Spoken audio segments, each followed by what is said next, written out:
The entry list for the Miami Open has been released, and that tournament, of course, is going down March 17th through March 31st. A little bit ways away, but just looking at this entry list, few big headlines and whatnot. So let's get started by looking at first some of the notable names to enter this tournament. You'll get that pulled up onto your screen now. We have some of the big ones here like Novak Djokovic, Carlos Alcaraz, Jannik Sinner, Daniil Medvedev.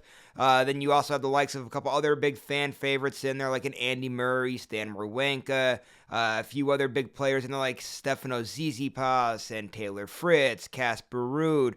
There's even a few other big names that don't even have up on your screen right now, like Matteo Berrettini and Ben Shelton and Tommy Paul. So a lot of big names in this tournament, so should be exciting to see how it all plays itself out here. And now just by looking at that list, a few quick notes and headlines from just looking at it. And the big one to get started with here today is the name you did not see on that list. Rafael Nadal, he would not be playing in the 2024 Miami Open. He's going to be taking that off because he is supposed to play in the Indian Wells tournament, which will be the tournament literally right before this one. So he wants to see how his body's going to respond from that, try to rest it up, and get ready for the clay season. Of course, we know what he could do on clay, being a 14-time champion at the French Open at Roland Garros there. So pretty smart move, I actually think, on Rafa's part for not playing in this Miami Open. Another big thing to look out for is the world number one, Novak Djokovic. So we were saying that Rafa's not playing to let his body heal up. Novak's going to be going back-to-back tournaments here, as he's going to be playing in Indian Wells, and then he's going to be playing again in the Miami Open. So we'll see how he does in those two tournaments, two big opportunities for Novak after having a less than stellar, to say the least, Australian Open.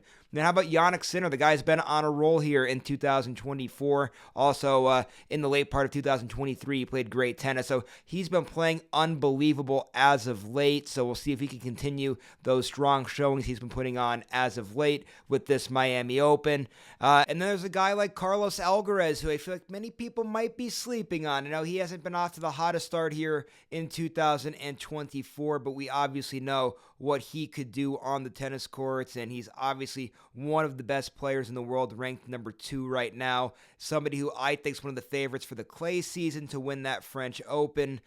So obviously this is the last little bit of hard court season before we get over to clay. So we'll see what Carlos could do. Like I said, I think his name's been kind of on the quiet side of things, so big chance for him to turn things around here in a tournament like this, or a tournament like Indian Wells the week before there. And finally, just the last thing to look out for. I mean, can one of these big servers like a FRitz or somebody along those lines make a big run in one of these hard court tournaments? It is set up for them to do so. Obviously, this is a best of 3 tournament as well, just like Indian Wells is going to be. So being that we don't have the full 5 setters in there, kind of, I think, helps out some of those bigger servers too. So we'll see if one of those guys can make a run in a tournament like this. So there you guys have it. Those are just kind of my quick thoughts and reactions when looking at this entry list for the Miami Open. Can't wait for the tournament. Should be a good one, and can't wait to see how it all plays itself out down in Miami.